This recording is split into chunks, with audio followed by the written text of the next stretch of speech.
So welcome, Stephanie White, here to ESPN Digital. Um, Thank you so much. Yeah, of course. Thanks for having me. So, how are you feeling facing this second half of the season for the WNBA, for the Connecticut Sun?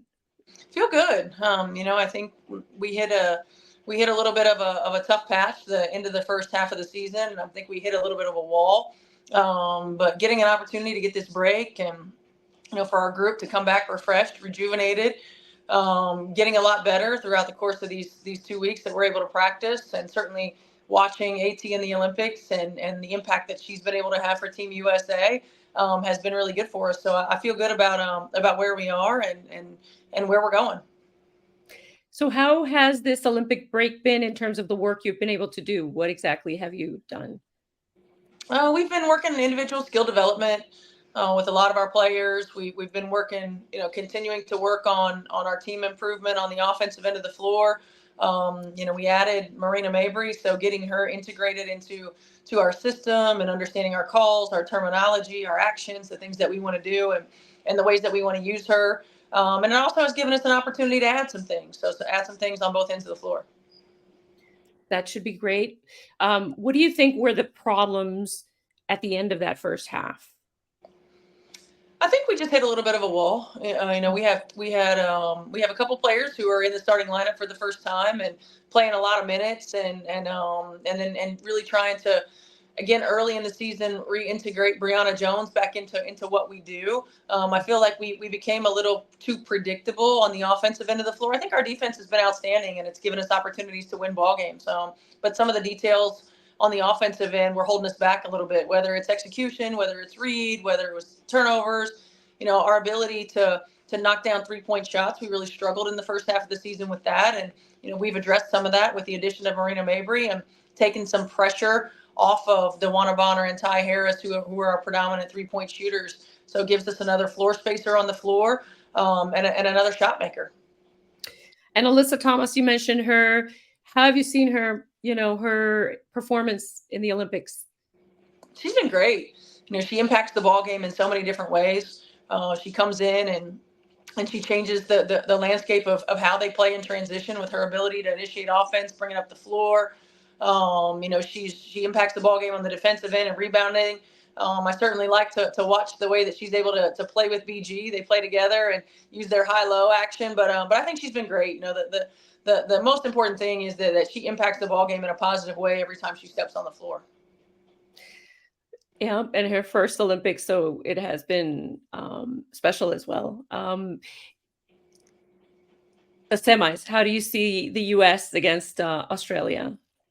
I think it's a great matchup. Certainly there have been some epic matchups between the U.S. and Australia.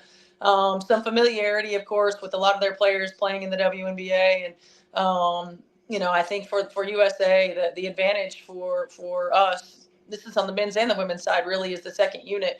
You might be able to match Team USA starter for starter in the first five, but that second five that comes in is equally as dangerous. So I think the depth, the athleticism, the length that Team USA has certainly gives us an advantage.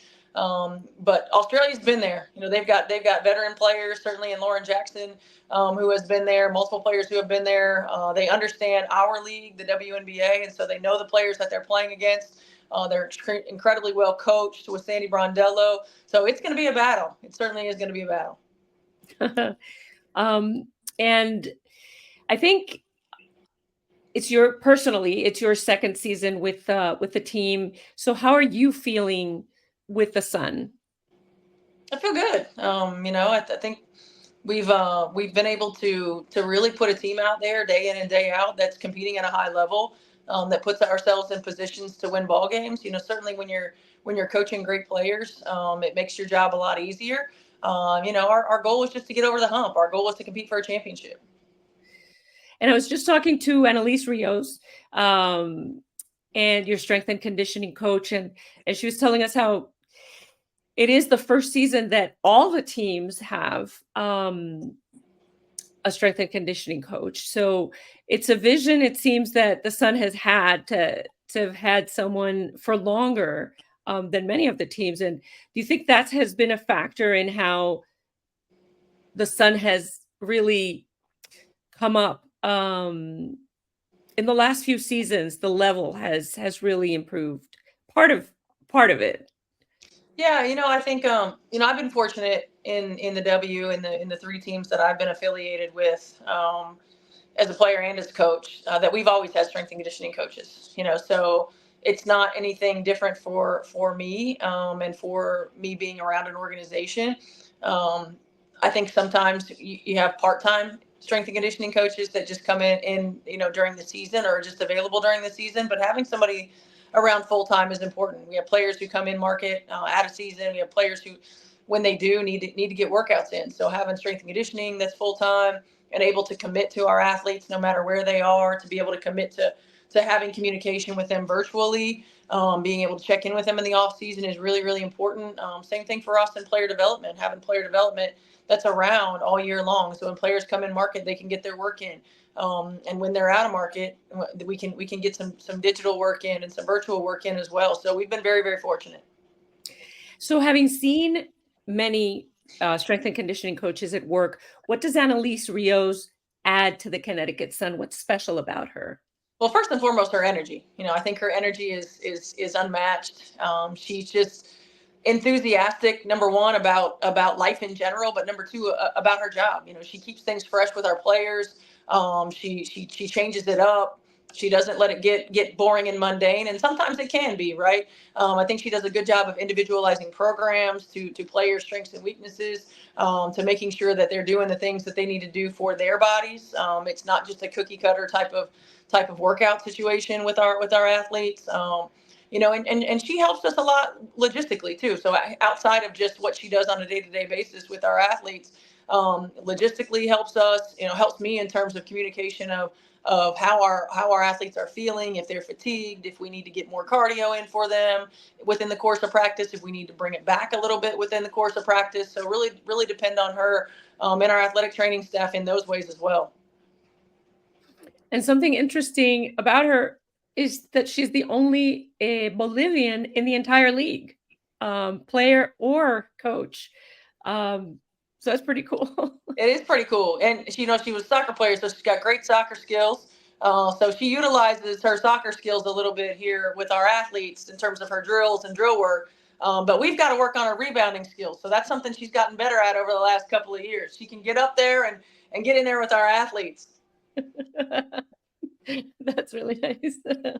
And someone else that we're going to speak to, haven't spoken to her yet, but who speaks Spanish, is Astou Ndour, who does play for the national Spanish team, who lost to Belgium, but wasn't able to go to the Olympics this time around.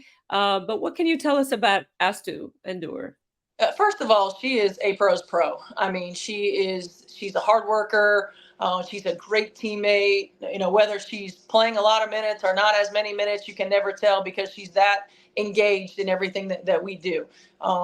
She's got the heart of hearts. I mean, she's a great human being. She comes in and she works her tail off. Astou came back a little bit early from break and has gotten some work in with Keith Porter, our player development coach.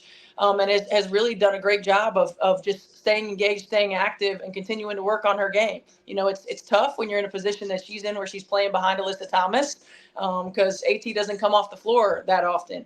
But she does a great job of preparing us every day in practice, and when her number is called, she's always ready. What's a funny story you could tell us about her? A funny story? I don't know if there's a funny story, but I got to tell you, she's a parent, she's a mom.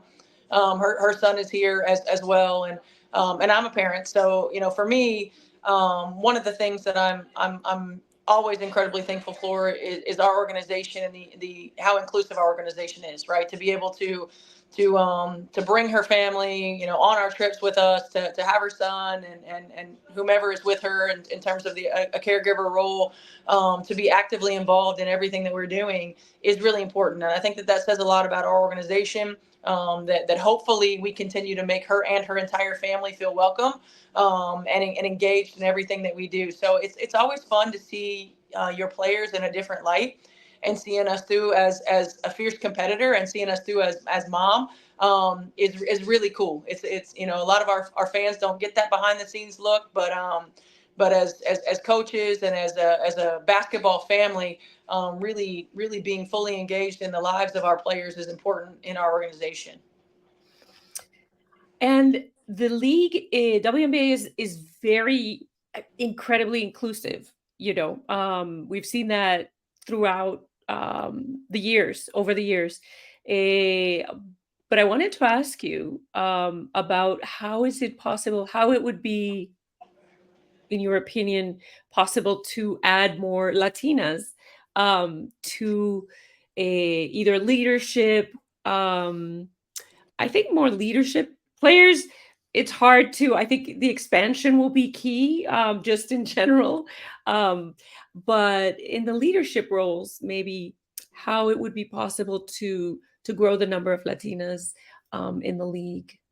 I Um, think much in the way that teams have made a concerted effort over the last few years to really involve former players. I think this is a league that wants to get former players involved, and the more Latina players that are playing in our league, and the more exposure that they get to things that they might want to do outside of coaching, and if they choose to stay engaged in the WNBA, to be on coaching staffs, if they want to get into coaching, to really be in front office roles, should they want to do that, be in television, should they want to do that. I think we've really, over the last 4 to 5 years, seen a shift in hiring former WNBA players in these roles. And fortunately, we're continuing to see that progress into now ownership roles as well in the WNBA.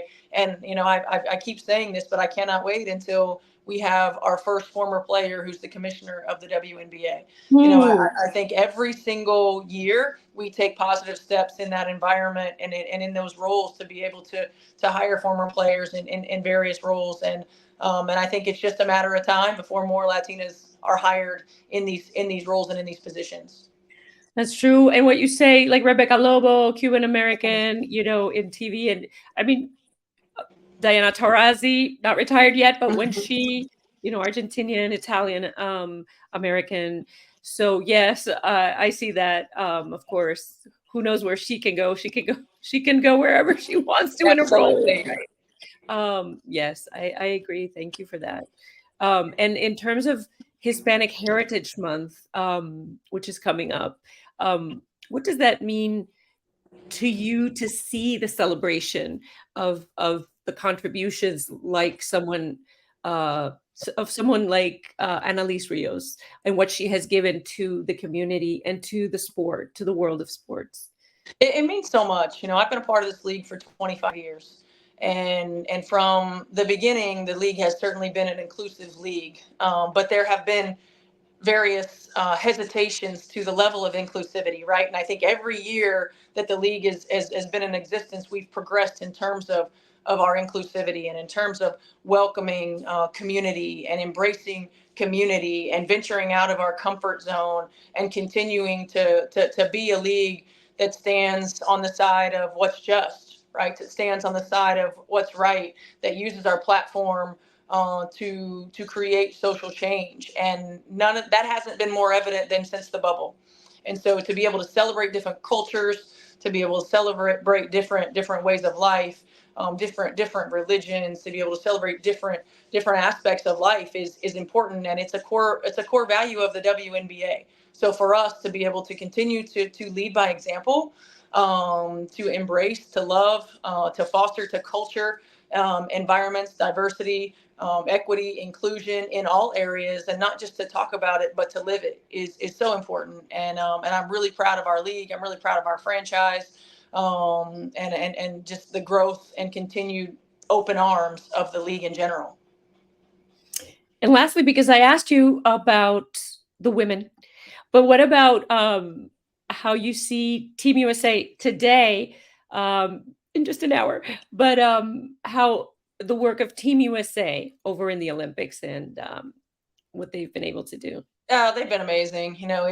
Again, I look at Team USA the same way I look at our women's team. It's the depth of the team, the talent on the team is unmatched. It's always tough when you put a team together and you don't have a lot of practice time.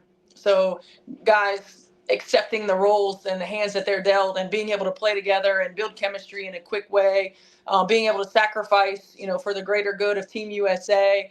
It's really fun to watch. And I think when you have the best of the best representing your country, taking pride in representing your country, putting their talents on full display for the world to see, it's a lot of fun, and take a lot of pride in that.